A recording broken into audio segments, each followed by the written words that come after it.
We are back bringing you some more action. The final game of the day will soon be getting underway, but AXIZ versus Burning Core is what we're going to see. And to be fair, maybe in other times, other splits, this would have been a bit of a weird one, but actually it's really heating up in this season, and both teams have shown a lot of prowess.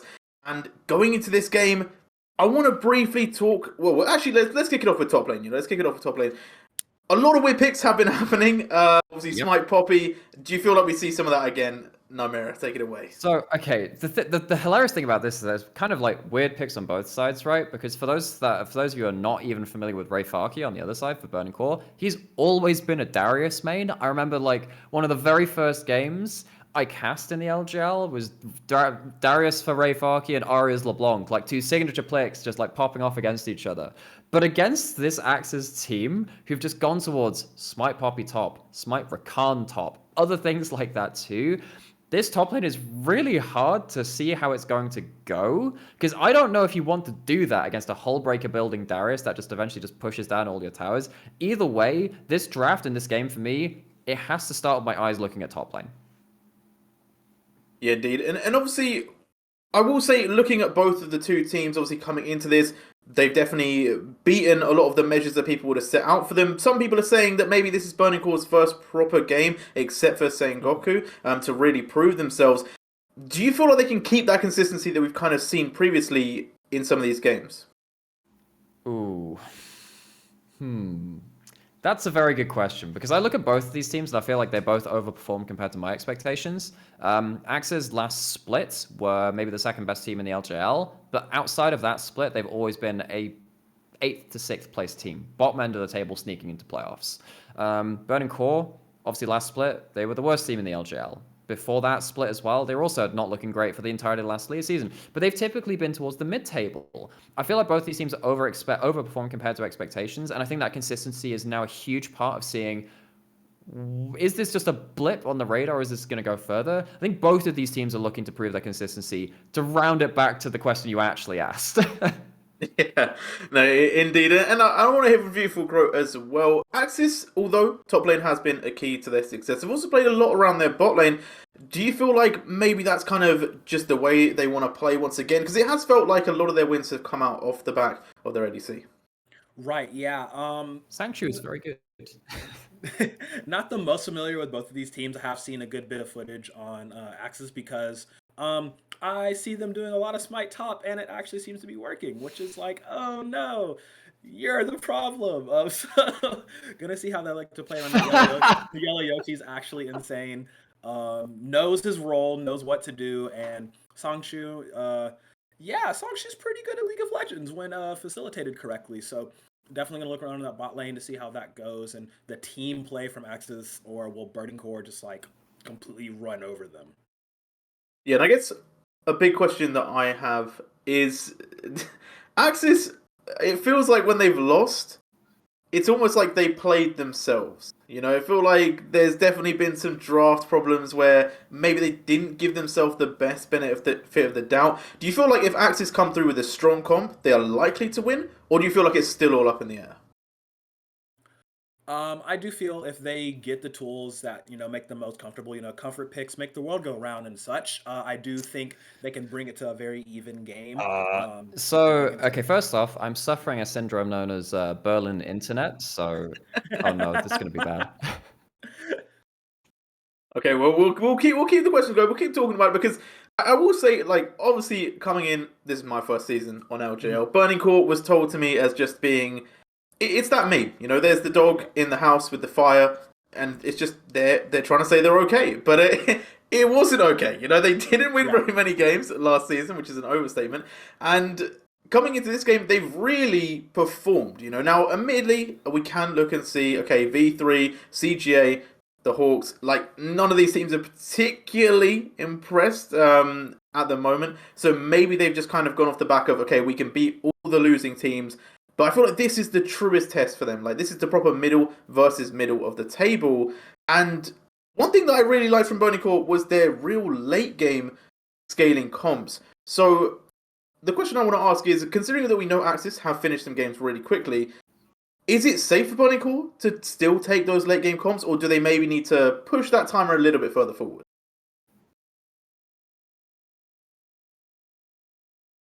I would say, yeah, you were talking about it very much a middle of the pack battle, and once again, the result of this will result in another tie of some sort. It just depends on which side you want to be on of the tie. So I do think this will be like, yeah, a good test you're talking about for Burning Core, as they have had the, as it goes, strength of schedule buff.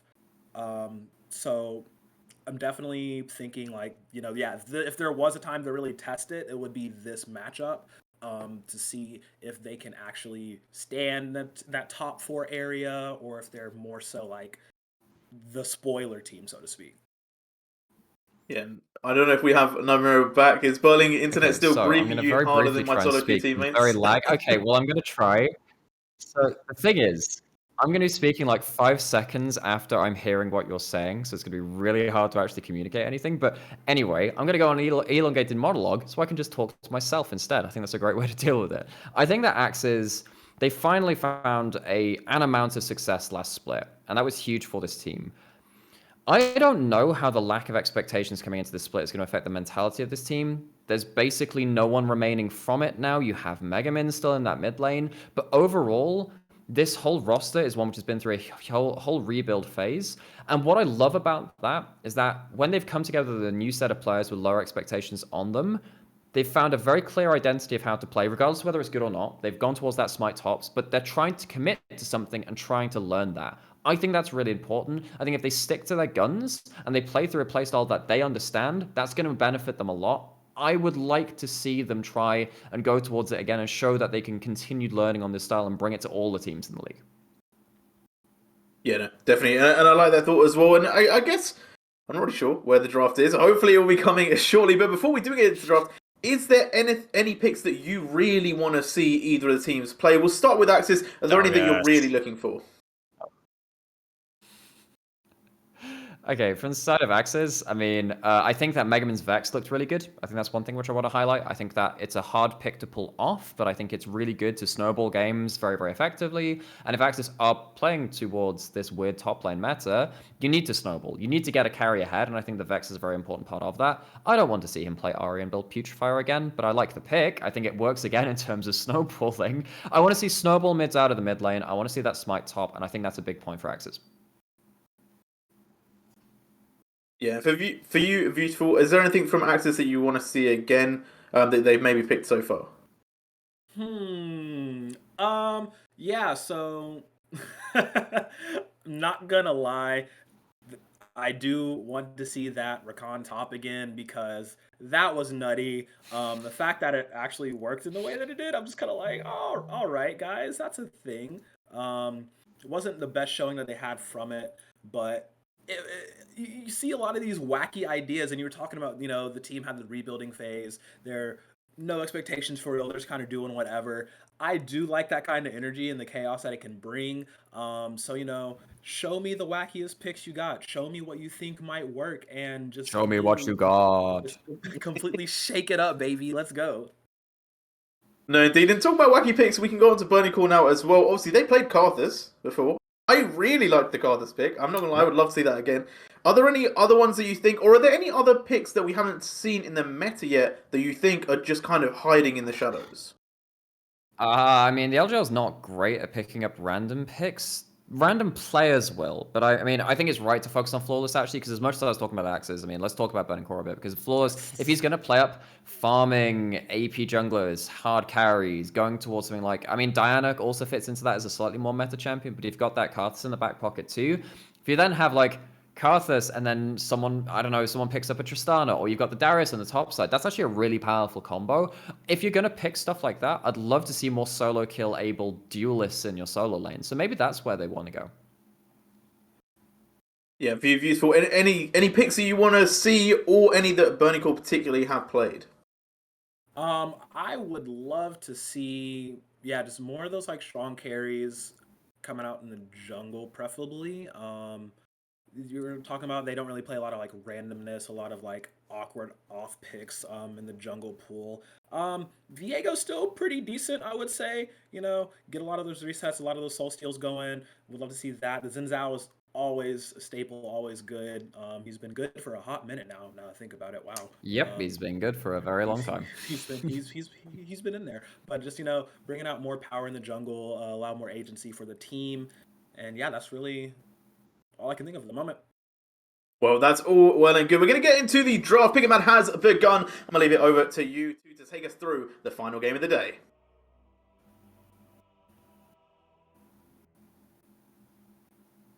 Okay, well, looks like we're coming back into the pick and ban. So, we will have to see where those power picks end up. A lot of standard things across the board. Poppy, no surprise, the first ban coming from Burning Core, because Yellow Yoshi is such a big player of it. And yeah, I can't wait to see what these first picks are going to be. And yeah, right off the bat, no Poppy, no Zen, no Zeri. All right, no fun. No Darius, no fun as Yellow Yoshi. Gonna highlight the Lee Sin lock in. All right. Get some Lee action here in this wonderful, wonderful last game. And I doubt that's actually going to be the Teemo pick, but the hover's always nice. Nope. Well, he's already had his Darius banned away, so maybe he's been practicing something else to have fun with. But yes, that's the Lee Sin locked in. Poppy's already gone. So actually a lot of the answers to something like a Lee Sin are already kind of gone. But the other early game jungler is going to be... I mean, you could have gone towards something like a Trundle, but the Volibear has a bit more offensive capabilities rather than Trundle just being really annoying. Going to see the Jinx locked in again. Now, Yuhi has not typically performed very well in the LJL. He's been one of our lower tier AD carries, but he has had a couple of good Jinx games. The champion is very easy to pilot right now. If you get the resources into it, it's a champion which can do absolutely everything. But on the other side, though, having the Rise to already add in that weirdness factor, have the ability to realm warp to side lanes, get flanks with the Lee Sin, that's quite important.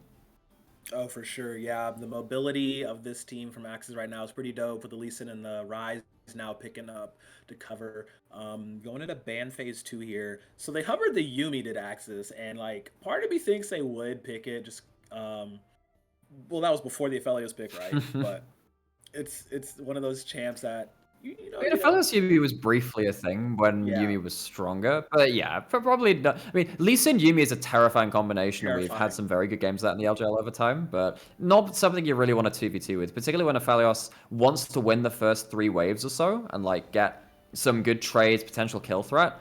Against a Jinx Thresh, that's not easy to do. For sure. And Jinx Thresh, one of my favorite OG combos, playing it still to this day, it's just so powerful. So they're going to take off the Tahm Kench from the table, so not allowing Sangchu and Dicey to have that Aphelios Tahm combo, and in response for the Aurelia pick. Okay. No, I like that because the Tahm Kench is that would have been a very powerful pick, because you look at Volibear and Thresh, they're good single target CC, but you don't have a Leona, you don't have a large amount of team fight engage, so a Tahm Kench can kind of save the first target, and then you don't have anything else to follow up after that point. The question is, do you have anything else that can serve the same kind of purpose? You could go towards something like a Braum or something like a Zillion if you really want to go towards that side of Dicey. I think that you'd rather go offensive, though. Pick something like a Nautilus. I think that'd be a big thing again. Nautilus Leona. We saw the Nautilus the other game, and it didn't work out, but I think the combo is solid. Now you're into something like the Victor as well. You need to start getting some engage options, because the Rise and the Victor, even with the Aphelios bringing in a Gravitum, aren't going to cut it. Yeah, definitely need hard engage coming out here on the side of AXIZ, because they're going to have a rough go of it, as we do see the Nautilus hover. Yeah, but it's going to be Aphelios Nautilus. We were talking about it. It's very strong. Nautilus into Thresh. You're going to hook before he hooks, and it just works every time. See, the funny thing about that is actually you can actually both hook at the same. So I think it was Core JJ that made a video on it, where if you stand as a hook champion and you see another, so he thinks that Thresh beats every hook champion, because if you hook and Thresh just stands still and throws a hook at you, then you both get Aftershock or Glacial or whatever, and then the Thresh does actually more damage early game. He just kills you. Right. Yeah, definitely makes sense. We will see how Burning Core utilizes that interaction if it does happen, as Dicey picks up the Bard. Okay. Yeah. Oh no, it's happening. Okay. So, for those of you that do not know and have not kept up with the wider world of League of Legends, in the PCS, there is a team that has been playing Smite Bard mid lane. Now, this isn't going to be mid, this is going to be top, but AXIZ are committing to the Smite solo laning roaming style, and now we're going to have magical journeys which are going to turn into nightmarish scenarios as Yellow Yoshi goes and flies about the map. Oh man, yeah. The bar top with Smite, I've seen it once. Not gonna lie, it kind of made me sick to my stomach with how much everybody was moving around the map. Normally, you see people holding champ select hostage with such picks. Yep. Right, right. So hopefully this will give me a better outlook on it because, wow, that's a lot of rotations. If they can get the magical journeys, with the realm warps going, pull some great sneak moves. Like, oh man, two Smite top supports in today's games. I'm loving it. Just it's gonna be a ball. So, I'm I mean, excited. what I will say is that we've had very interesting Smite games, right? With that first game, it was very obvious what they wanted to achieve with it, and they pulled it off. And it was very active, and it was a very good game in terms of showing what you can do to set up a hyper carry. I hate this when you have a Jhin. Don't play this when you have something which isn't the Jinx or the Aphelios or something hyper carry like. But this time, I think it's a very heads-up play. On the other side, though, Rayfarki is on Jace. I would say that Rayfarki is the best Jace in the LJL. No one else even holds a candle to him. He's been playing it for such a long time. And when you have that being able to push down towers, you need to be able to punish the top lane as well. So watch for the Bard to roam out a lane and bring in the Lee Sin or the Ryze to shut him down. That's going to be very important for AXIZ to achieve. If they don't, I think that Burning Core are going to start running through these towers like hot knife through butter. I actually have in my pre-game notes, Rayfarki is good at Jace, so glad to see Yes. that's the whole thing.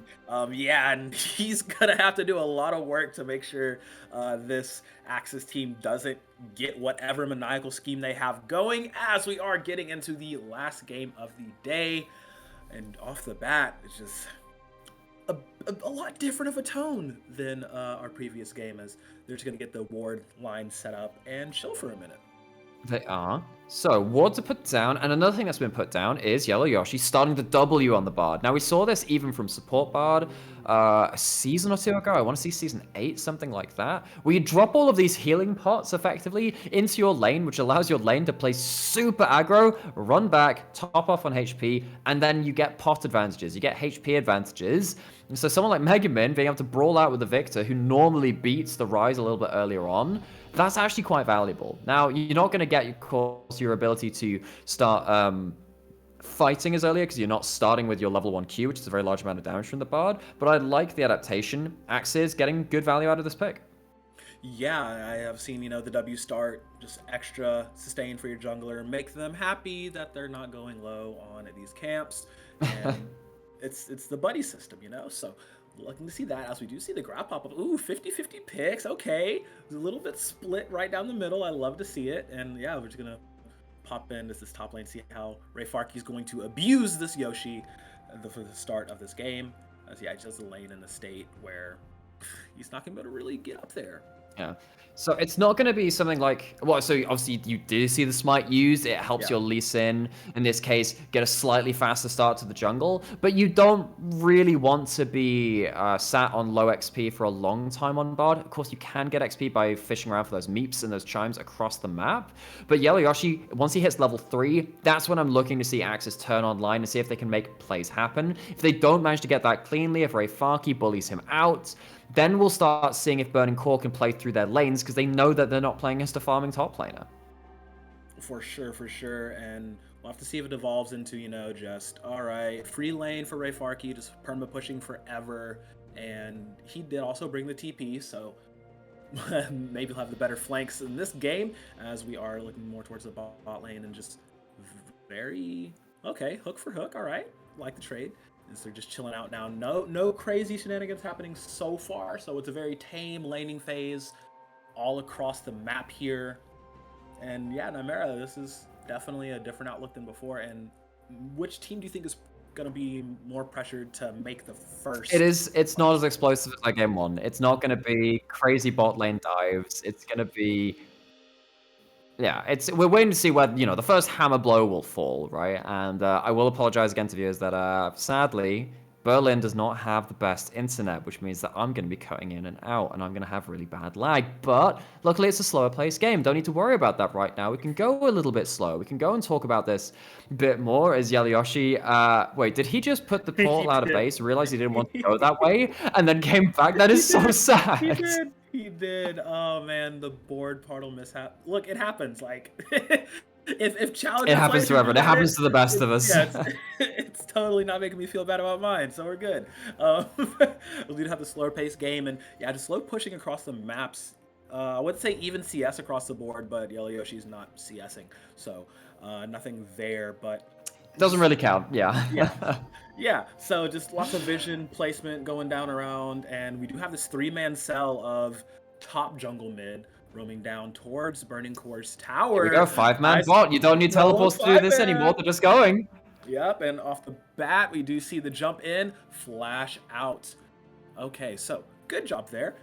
No one will die for now, as they're just chasing him off the turret. They're like, hey, it's like what's it, West Side Story? No, but that's okay because they're minutes is denying nothing. farm again. We know how important it is in this AD carry matchup to try and get leads. We saw what happened when the Jinx got ahead. We do have a response. We do have another potential pick. It's not going to lead to anything. But again, the intention is there. Get your bot lane ahead. Now we have to see on the other side, what is Jace doing? What is Jace achieving? It's a tower plate down already. Of course, there's a lot of CS, but Ray Farkey, this is a player who has forever been the second, third best top player in the LJL, the person that could contend with Ebby. He's not on the table just yet, but keep your eyes out for when he is, because he's going to be a scary Jace to deal with. Yep, and we do have this dragon being started by AXIZ. Oh man, so everybody's roaming up. Oh yeah, he doesn't want none of this. This is just, yeah, just watch the dragon go down. That was about to be something real nasty. But AXIZ is gonna swoop in, 4 or 5 men strong, say this dragon is ours, as yeah, we're just talking about Ray Farkey just completely pushing in top, getting that farm under his belt. Yes, and that's another good thing here, right? That's another good thing because, you know, AXIZ, what we see with the Smite top compositions is that you do need to kind of get ahead in some sense, right? You can fall behind in gold because, again, you're not really looking for the monetary value early. You might want to nucleate that on someone like a hyper carry, get that all into one place and say, look, this guy can just carry. But you want to also get dragons as well. You want to make sure that you're not falling behind in the neutrals because they end up being a very important to stack, because if you're going to be behind in gold, you want to have a way to force the enemy to fight into your composition and fight around that hyper carry. Dragon stacking is a great way to do that. For sure, yeah, just getting all the objectives to shore up, you know, that gold difference that you will have between players, between lanes, as AXIZ is just pushing and taking all the camps that they can, making sure that we do have Swamp, you know, getting ahead in this Lee Sin, the famous, you know, mid to late game, not as effective as Flawless will be on this Volibear. It's definitely up to AXIZ to keep the tempo rolling, I would say.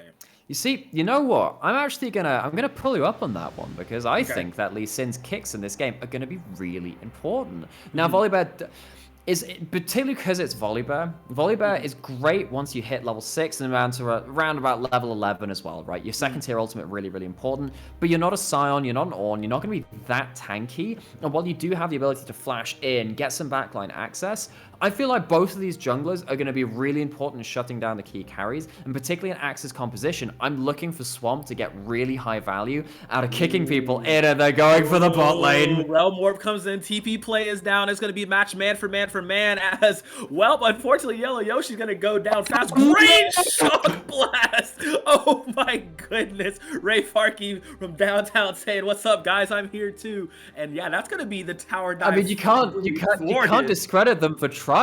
They pull out the Realm Warp. We know that this Rise is a big pick for making creative plays, but if you're going for dives, it's much harder with these teleport changes. You don't get to teleport in, they get seen on their way down, and it's a double defensive teleport. You've already been pushed in on that top side. The hook lands, and I mean, AXIZ, I appreciate the play, but it's not nearly as, I mean, that's a hell of a shock blast, isn't it? But it's not nearly as easy to pull off dives anymore, and they get punished for it. Now that early game advantage has absolutely disappeared, even if they even had it in the first place. Yeah, it was just, I liked the idea in theory, but it was just so squashed. And Ray Farkey with that shock blast combined with how much damage that Yuhi was able to put out, and you know, Yellow Yoshi, you're on Bard. Unfortunately, it's not like one of those champions that can like boost up everybody, you know, like the Lulu in the game before, or like a Janna even, you know, with a lot of the shields. You just get popped Yeah. like a melon.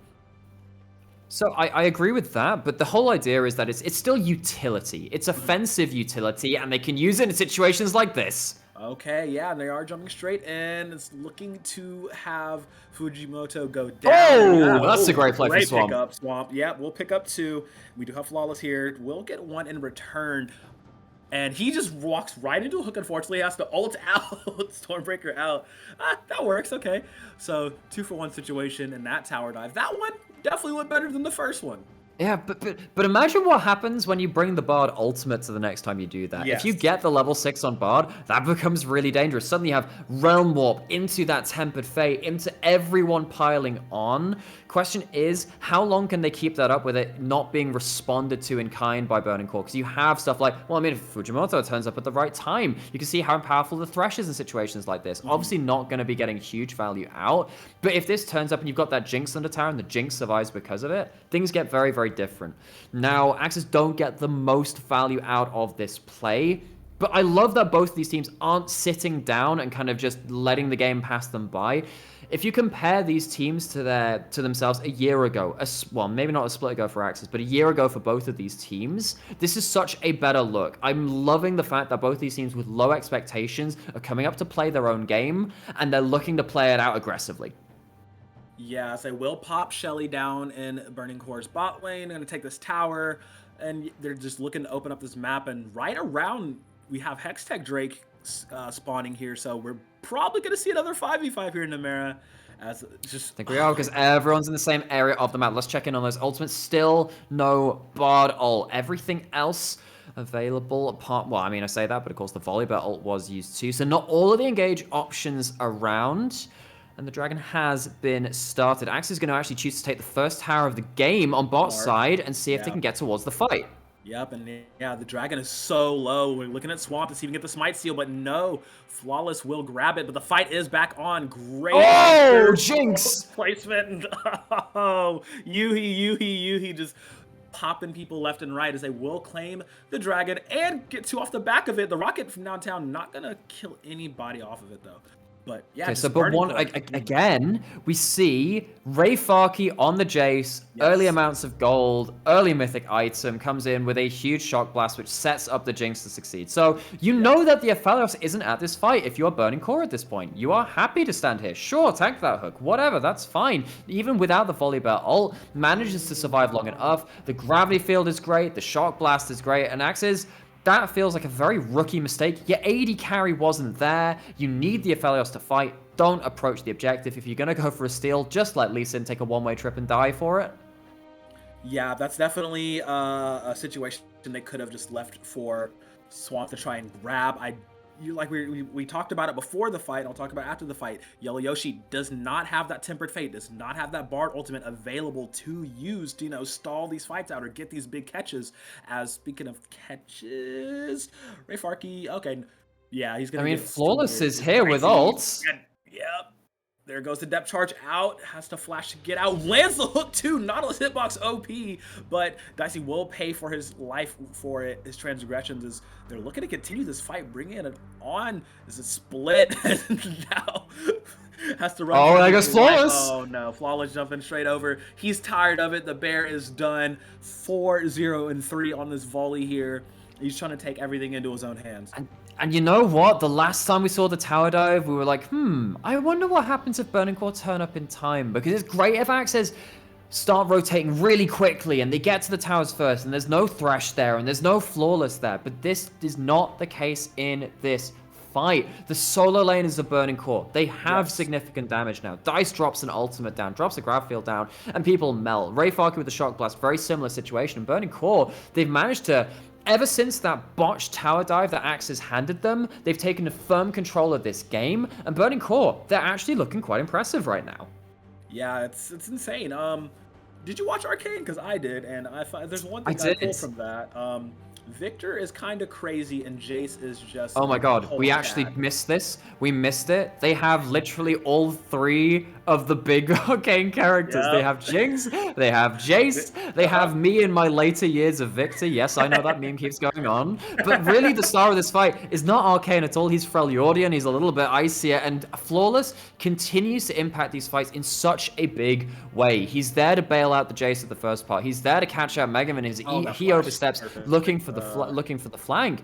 Honestly, this Volibear performance has been really good from Burning Core. Yeah, Flawless being the absolutely flawless war god of the Freljord as he eats a hook. He's going to ult, though. Stormbreaker comes down. He's pretty beefy. He can take a lot of damage. But Dice is doing so much damage!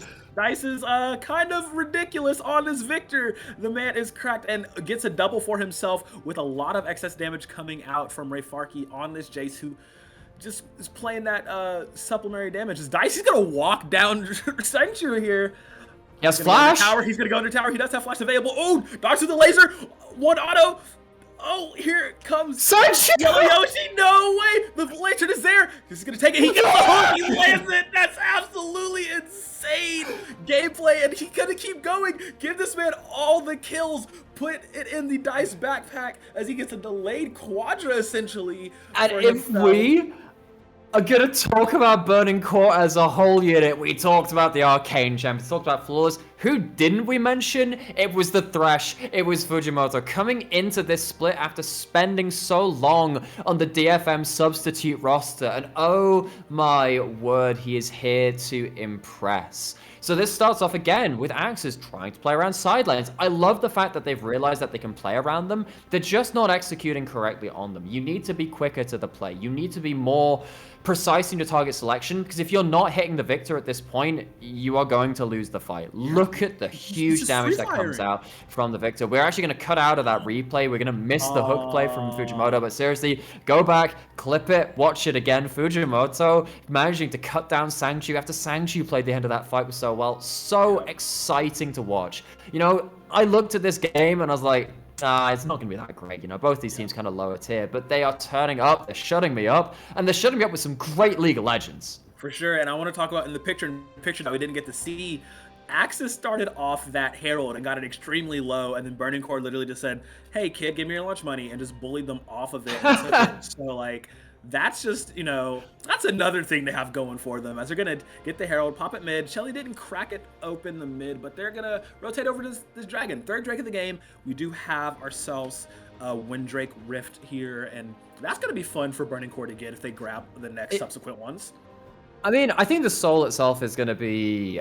Okay, it's actually quite important. So, for those of you that didn't notice the change in the preseason, because I didn't until yesterday when I was talking with Vedius in the green room of the LEC, and we were like, wait, did you realize that the Cloud Dragon actually gives you slow resist and movement speed nowadays? Yeah.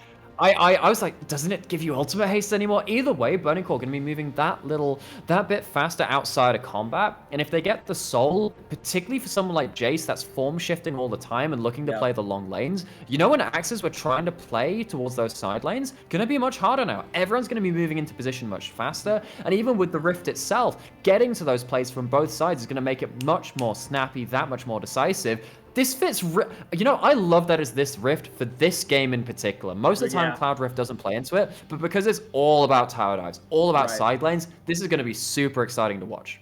Oh, the rotations. Oh, it's I see it. It's everywhere. The rotations. Oh, the misery. It's going to be insane. And we're talking about Dice. Get a sped up Victor going on with the Cloud Rift. Oh, insane. The man's literally going to be just like a whole drift car going around the Rift. Like, it's going to be nasty as he's just going to push down bot by himself. Megamine's going to watch him. Not really going to be able to interact because unfortunately this Rise is down bad at 0-4-1 right now. And Dice is, this man is, you keep using that term. I don't think that means what you think it means. Nah, he wants to be Dice so bad. Like, he is so envious of this man. And in fairness, as a mid laner myself, As a mid laner myself, you know, I often get pretty down bad for good Victor performances. So, yep, we're going to leave that one there as the mid lane turret is now under control. We see Flawless hunting. He's going on all fours. You got to get out of the way immediately. This Burning Core is just going to open up that mid and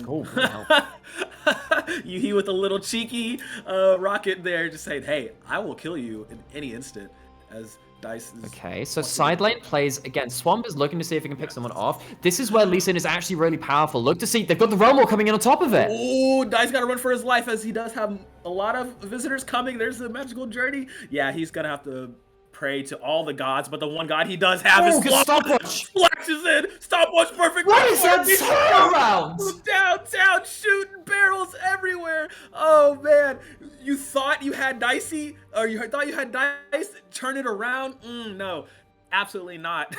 Call it ambulance, but not for me. That is actually such a great play. Look at that turnaround. Dice with the perfect stopwatch, understanding his time to be safe. Teleport on the other side. Burning Core not willing to let go of this game yet. They don't know they're on a ward. AXIZ staying in the bush. They don't even know they're on a ward. Ray Farkey will claim another for his belt. And oh my goodness, just Burning Core running away with this game now. And you know, for someone who's watched the LJL for such a long time and see Burning Core be this team that's kind of mid-table, tops out at about 4th, maybe 3rd on a good split, and then to see them capitulate last split, this is such a turnaround for this organization, for this team. What an exciting time to be a Burning Core fan, wherever you are out there. Stonks are rising, Namera. As Burning Core, we're going to be taking this replay real quick. Yeah, Dice is just like, I'm going to do some side lane play as he has been doing for a majority of this mid game. But this is where Lee Sin's so powerful, right? Because even though you are sat here as a hyper-fared Victor, it's still against a dueling jungler. You can see how strong they are. The Zhonya's, the extra armor built up by Dice, absolutely saves his bacon at this point. That is such... I mean, that looks simple, but pulling it off in that timing from that distance to dodge out on that skill shot is really difficult. Dice absolutely outplaying the mind game. Flawless coming in for the save. Burning Core. What an exciting game for this team. Yeah, and it's just that map awareness, trusting your team, and that's why you stack your beads and your seekers, ladies and gentlemen. Get up those extra minute resistances because it'll save your life one day. As Dice just completely trusting his team to get there, and Flawless with the flawless flash ult stun was so clean. Okay, so let's go check in with this game a little bit more because it has been a bit hectic for the last couple of minutes. We talked about, hey, Ray Farkey, great Jace player, and he's, you know, at some point Jace is going to become a factor. Now, he has been a factor, but for me, has been overshadowed somehow, some way by this Victor. Oh my gosh, Dice has been on an absolute tear. I think the Everfrost is a very important buy this game because you are into so many low-range engaging targets. Burning Core still have that strong Jace. Just popped over to a Muramana. Let's see how the next Dragon fight goes. Or rather, if AXIZ ever commit to a 5v5, which they've been reluctant to do, it's not what their comp wants to, this is going to be so dangerous for them. So that's one thing to keep track of. Another thing that we mentioned is, of course, AXIZ playing on the side lanes. We need to see now actually what they do now they've been losing on the side lane. How do they start to reassess this? Do they just keep banging down that brick wall, bashing their heads against it? Or will they try something a little bit different with the realm warps, with the magical journeys and everything else? Because they have not really found success so far. Yeah, I doubt that AXIZ is going to try and commit to any sort of 5v5s with how fast... Yeah, Burning Core just takes another dragon real quick, and playing these side lanes is their best bet. I would like to see them establish a lot more vision. You do see a lot of wards on this top side of the map, as you know, they're going to be targeting these top 2 towers over here. So definitely wanting to play the side game, pick off 1 or 2 at a time if they can, because itemization is item lead right now for Burning Core is exponential as well. Oh, Dice, you played so well. No, don't do this. Once again, walking into it. Oh, Rio Fujimoto, baby. The Thresh King coming in clutch. Once again, saving lives as Dice goes back in, hits the stasis, and on the back half of that, though, okay, we'll have an ADC for ADC 1v1 trade as Dice going to pick up another kill for him. So a 2-for-1 going in the favor of Burning Core. Once again, AXIZ starting these fights. Farkey on the turret. Oh man, 3v1 how long can he last? How long can he last? He lasted long enough to get a kill before he dropped, and yeah, there will be some objective bounty gold going to the pockets of AXIZ off of that, but man, is Burning Core making them Okay. Hard for it. Can you tell I'm excited about this game? This game is so interesting to watch. Very Falky finally goes down, and now Sangshu's caught. No, Sangshu's caught, and he's gonna go down so fast. He basically pops in an instant as Fujimoto is once again just being the support you love to have, just being there at the perfect time. These hooks this game, the lanterns especially this game, have been so clutch from him. They have, but okay, so for a brief moment, I was going to talk about, hey, you can't forget about Sangshu. He's doing really well. Cuts down Yuhi, but he ends up dying at the back end of it. It feels like every time AXIZ go for a big play, it's just responded to so cleanly from the side of Burning Core. This is what happens when you have built up an early Shadow Flame and an early Zhonya's. The HP, the armor, and the amount of levels they've got too is so many defensive stats. It's very hard to close out these kills. Dice walks up, dumps the combo, still has the Zhonya's after all that. He's playing to the limit so incredibly well. Burning Core looking the most coordinated I have ever seen this team. And AXIZ, they're feeling the brunt of it. I don't even think AXIZ are playing that poorly. They have made mistakes, but they're not that egregious. They're just trying to play to their composition. They're very far behind at this point, but I mean, even with Sangshu finding a solo kill onto the enemy AD carry and finding a minute advantage, AXIZ look absolutely lost to what Burning Core are throwing at them.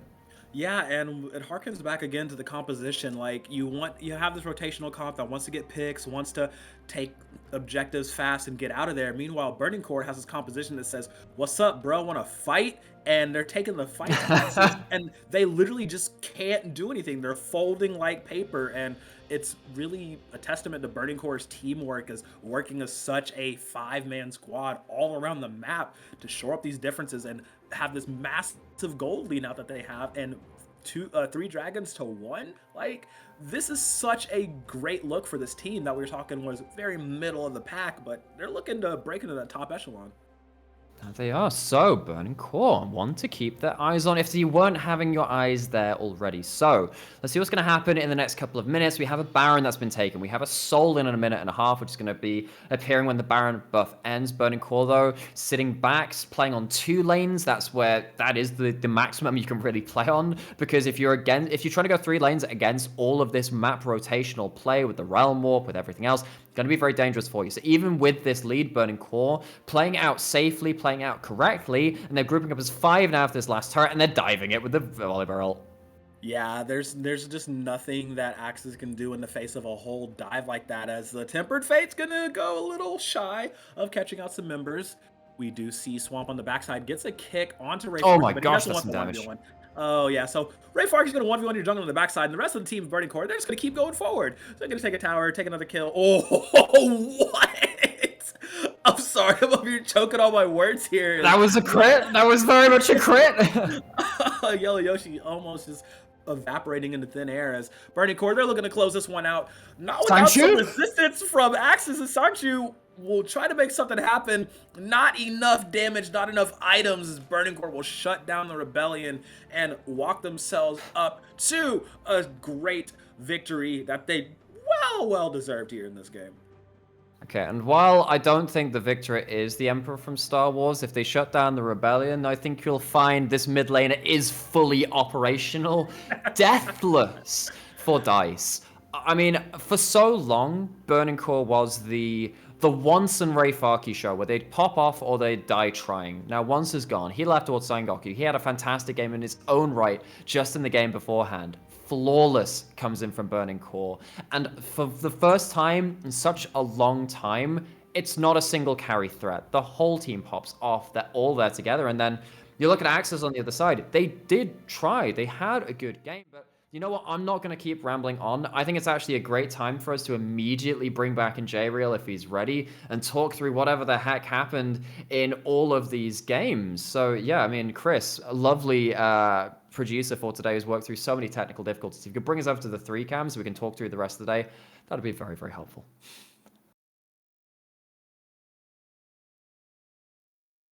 Well, I am back.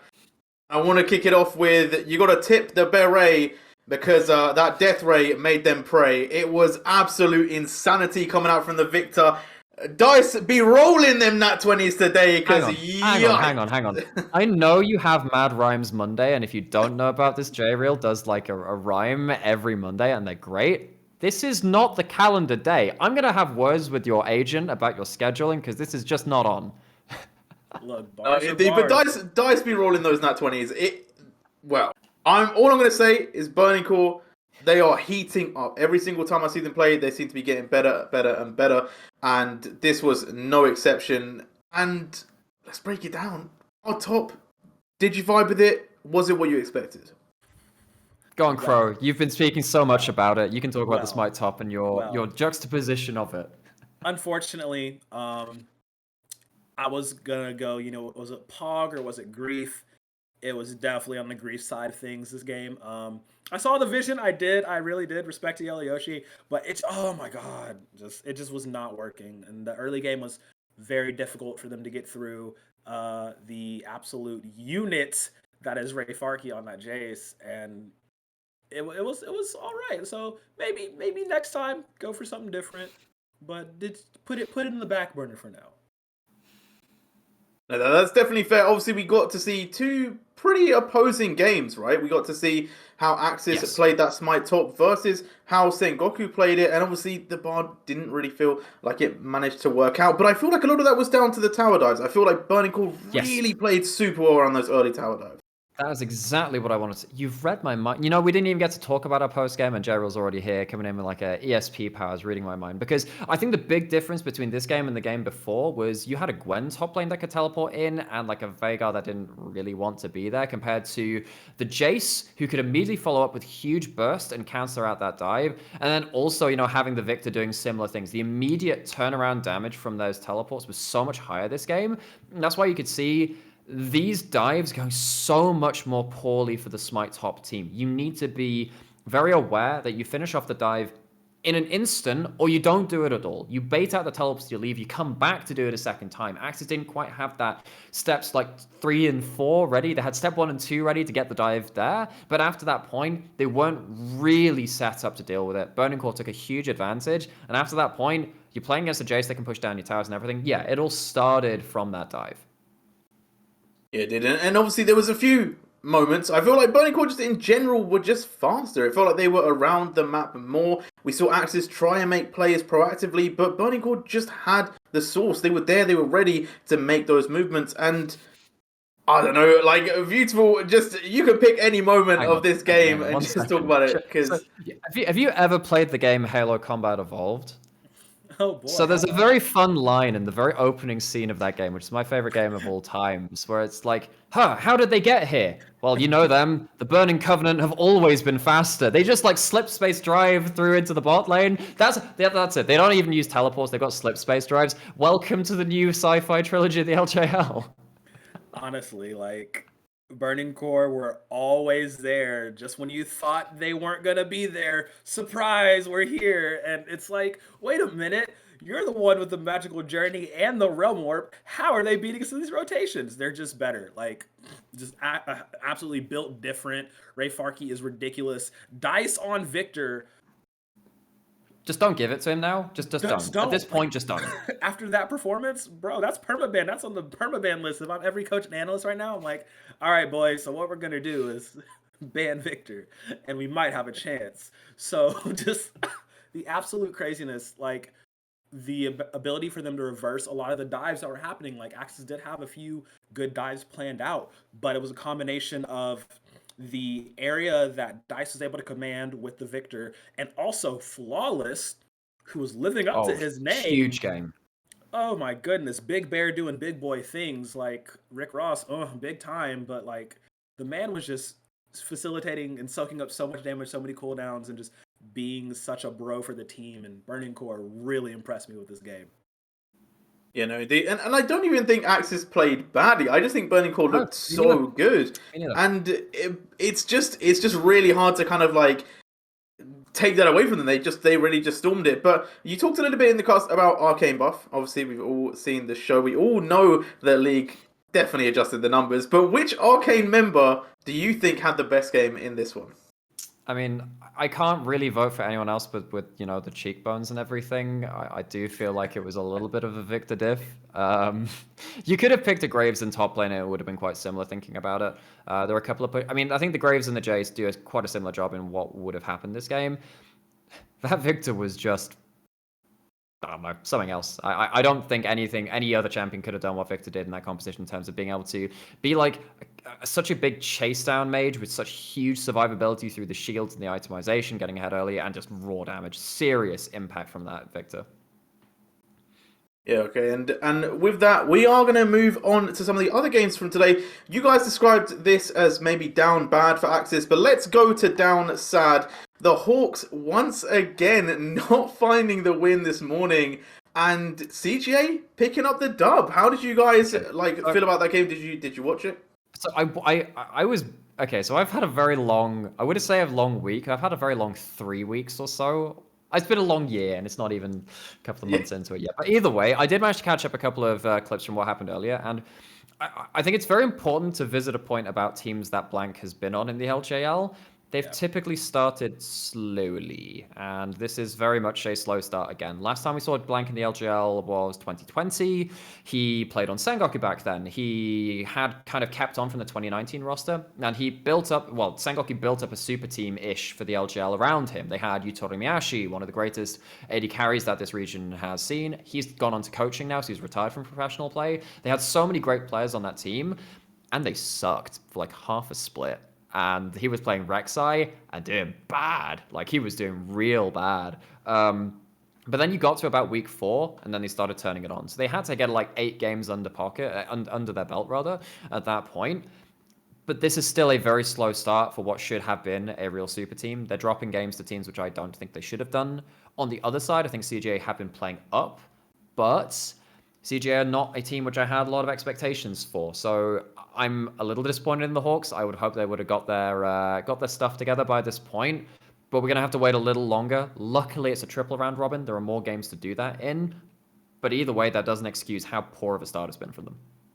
Yeah, there's been a bit of a rough time to be a Hawks fan, and obviously expectations were definitely high. CGA, though, managed to pick up the win in a relatively long game. It was 37.5 minutes before that ended. But game 2 of the day brought through DFM V3, which is definitely a different affair. And obviously, we can all hold our hands up and say we did expect the result that occurred.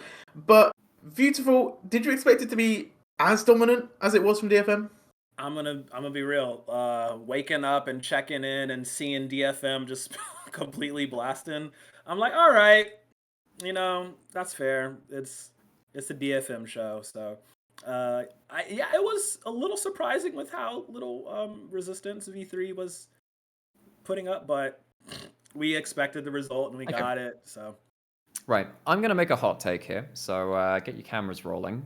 This DFM roster, at this point in time, compared to the previous DFM roster, is doing a hell of a lot better. This is actually looking incredibly scary and incredibly exciting for world competition. Now, we know that the 2021 DFM roster was very special, but Yaharong immediately slotting into the roster. Looks like the Japanese is very good. Harp, playing a very mistake-free style, maybe not as flare-driven as someone like Gang. This DFM roster, dare I say it, might even outdo the previous one if it keeps on this trajectory. Now, we haven't seen how they'll react to meta changes, but that's my initial thought. This DFM team has got a hell of an upper ceiling ready for them. Well, Master Swan did seem to think a little bit differently, but we'll have to see who does come out with their predictions correct. It was a very strong game from DFM. They closed it out 23-24, the fastest game of this split.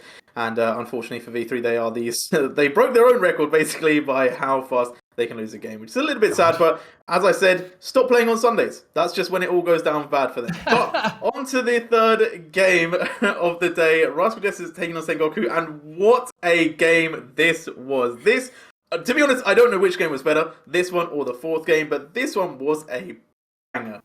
I feel like this one was a really good way of showing what you can do with Smite Top. I love what Sengoku did. I came into this split thinking that Rascal Jester would be the strongest team in the LJL, given how good they were at the end of last year. Soul and Secret being very good, only replacing one part of the crucial machine that they had in Ino on the top side. But, I mean, Sengoku came in, they were poised, they were calm. And I know that Paz, when he was on V3 in 2020, they pulled off some weird stuff with lane swaps. They were one of the few teams doing interesting things in the early game. Now, I'm not going to attribute all of that to him, but it did make me think, this is a little bit of a mix between some of the old dominance we had in summer 2020 from V3 and playing more macro, more big brain, more weird stuff in the early game, and more of the hyper carry, hard carry individual style that we've seen in the last year from multiple teams in the LJL. Really interesting game. That's one I probably want to go back and VOD review. And any takes from that one, Beautiful Crow? Obviously, you got your debut on that game. Man, Paz is different. Like I've definitely been a fan of his, seen a lot of clips and watched a lot of tape when I was getting into the league. I'm like, yo, I like this guy. He's really dope. And then for my debut, he's gonna whip out the Lulu and just be like completely subverting all my expectations and just be like, oh yeah, I can literally do whatever I want. It's no problem. But Honey is just as good, if not better, than I originally thought he was. Absolute unit. Oh my god, the Jinx play was. This is what you want your Jinx and solo queue to do. You know, just completely. It's like, all right, you give me the ball, I'm gonna run with it, no problem. And it was just so dope to see that. And the Sengoku roster is looking very, very strong. Sam was giving you a background dance for that, by the way. So I'm glad that added to the occasion. No, indeed it did. And Sengoku really rose to their occasion. 26-43 was the end game for that timing. And it was good performance still round. And then obviously the last game of the day, AXIZ Burning Core. It delivered once again. It was an absolute inferno, a rager of a game. And AXIZ, I feel bad for them because I feel like they actually played well, but Burning Core just played better. Yeah. They did. And, we've already talked about this one in depth, but effectively, AXIZ have a style that they want to play. They came in, they made a couple of early game mistakes. That was pretty much game over. Credit for them for trying. But Burning Core, they are not a team you can take lightly anymore. Yeah, in no sense of those words, because... well, they've just exceeded everyone's expectations. We talked about how they didn't do well last season, but today they did. And now we're going to come to another game that we played last Sunday, actually. Mess or impress? Okay, I want to hear who you thought was a mess today and who was your impress. One team of the day. And we'll start with you, Naimira. My internet is currently a mess. That's really not helping me right now. So I'm going to keep talking and hopefully I will just get the mess or impressing out of the way. Mess has to be the Hawks. That's very easy. I already talked about that. I blasted them for having a shaky early split. Yes, we've expected it from a couple of teams that have tried to come together. The Hawks back in 2020. Sengoku, similar kind of time. A lot of our super teams take a while to get rolling. This still shouldn't be this bad and this discoordinated, though. In terms of the impress, it has to be Burning Core. What the heck? This team has been so impressive. I did not expect nearly as much good coming out of this team. And the fact that it's every member stepping up, Ray Farkey still being one of the best tops in the region, if not, getting up to the point where he might contend with Ebby at this point. Flawless coming in and having an incredible debut alongside the rest of the team. This team is, actually for the first time in Burning Core's history, maybe, a top team in the LJL. And then the same for you, Beautiful Crow. Who was your mess? Who did impress? The Sengoku game. Look, Captain 99 definitely covered all the bases there. Hawks were pretty messy. Cool jerseys, but they kind of just got blasted. And I'm looking to see the bounce back happen for them. Actually see them find their footing and whatnot and get better placing because this team has the ability to do so. We just have to actually see it on stage. And Burning Core was just stupid levels of impressive. I did, like we said, like the game plan from AXIZ, liked the idea of what they're going to try and do, but a few little missteps here and there. And Burning Core as a whole unit, that's the impressive thing. As a whole unit, we're able to just completely flip the game on its head and run with it. So same too. No, indeed. And it was a great day today. They always say that Sunday is a day for rest, but not in the LJL. It's a day to put your skills to the test. And it really did show off. That has been all from us, though, today. I hope you guys at home have had a good time. But don't worry, there will be more LJL action coming soon. I believe there is a podcast on Tuesday. Please correct me if I am wrong. But otherwise... will be, almost certainly. We've just got to organise it. And we will be back on Wednesday morning, 9 a.m. GMT. So you So make sure you're there so you don't miss any of the action.